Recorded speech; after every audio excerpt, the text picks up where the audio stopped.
Well, everybody, welcome back once again to JJ's PC Builds. You know, it's JJ with you once again. Hit the subscribe button, keep me busy. How about that?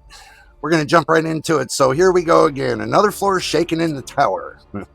And this time it's not GPUs, it's not MPUs, it's not even media hype. It's Zen 6. The next generation of AMD CPUs, and the leaks are wild, I think. We're talking large core CCDs, hundreds of megabytes of L3 cache, I would imagine, per CCD, and 3D V cache stacking, maybe 2 nanometer, maybe 3 nanometer process, who knows?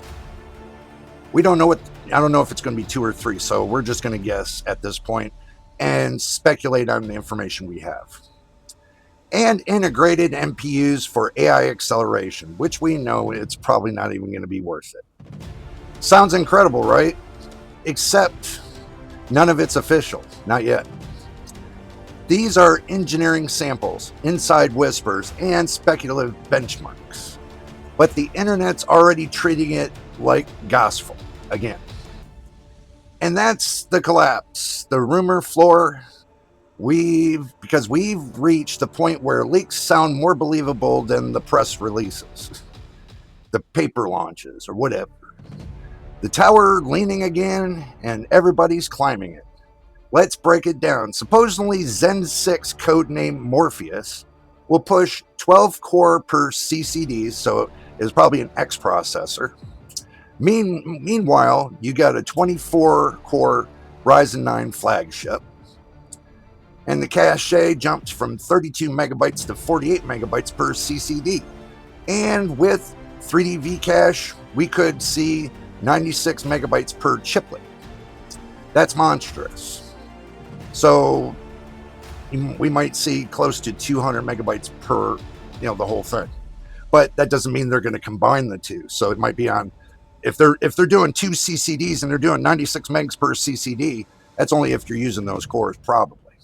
It'd be nice to see if they combine the 2 V caches into one, so that way you use either CCD, it'll use the same amount of cache. But who knows if they'll do that. So we don't know if it's going to be combined with 2 nanometer cores and 3 nanometer IO dies.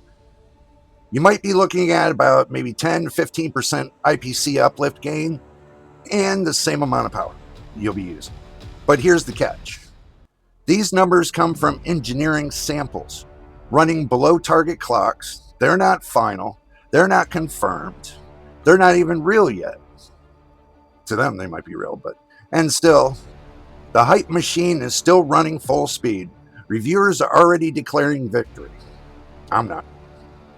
Fans are already comparing Zen 6 to Intel's next architecture.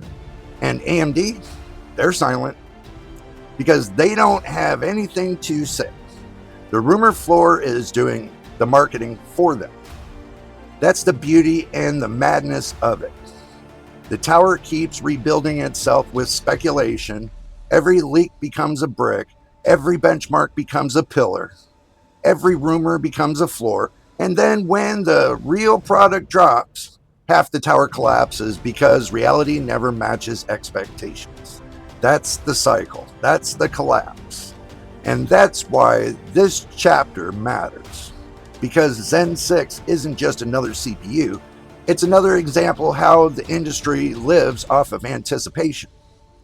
We're not waiting for the launches anymore. We're not waiting for the leaks. We're not analyzing performance. We're not analyzing rumors. And that's the floor we're standing on. Unstable, exciting, and ready to crack. So yes, Zen 6 might be incredible. It might deliver 25% multi-thread gains, but it might be better gaming latency and record efficiency, but until AMD says it, it's just another floor made of smoke. And when that floor collapses, I'll be here documenting it, laughing at it, and building the next one.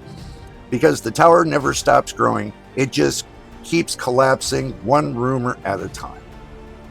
So guys, you have to understand, don't buy into the hype. I've said that on my last video, and I'm going to say it on this one.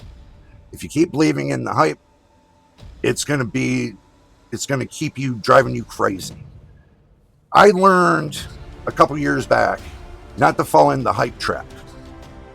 I got DDR3, DDR4, DDR5 computers that work beautiful on the internet with no problem. If I can't get Windows to work on them, I can always go to Linux. So don't fall into the trap. Them making you think, oh, well, if you got a DDR3 system, oh, in order for you to run the next best thing when it comes to GPUs and everything else, you got to have DDR5. That's not true. I know some people that got DDR3 systems and they're running a 9060 XT 16 gigabyte. So don't believe the hype. I mean, I got a 4070. I ran it for two and a half years, almost 3 years, on a DDR4 5700X with 64 gigs of system RAM. Ran fine. Did I get optimal performance for the CPU that's in there? Yes. When I went to the 9700X, I got a little bit more performance, but I think I'm already at the max performance of the 4070. So there's no sense me even worrying about the 4070 anymore and going up to the next CPU processor, because I don't think that, I think that the GPU is going to become the bottleneck. So think about that.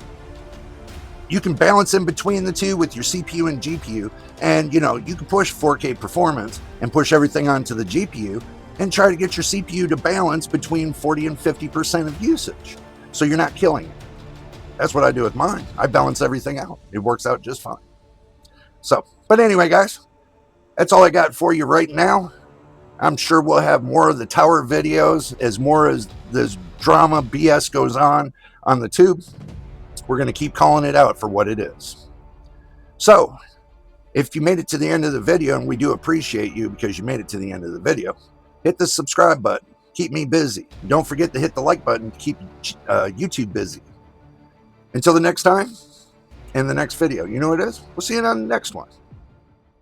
I don't ever slow up, no I don't take shit. I got no love for the fakeness. If you wanna play tough and wanna hate this, I'll always show up. I don't ever slow up, no I don't take shit. I got no love for the fakeness. If you wanna play tough and wanna hate this, I'll always show up and make a statement.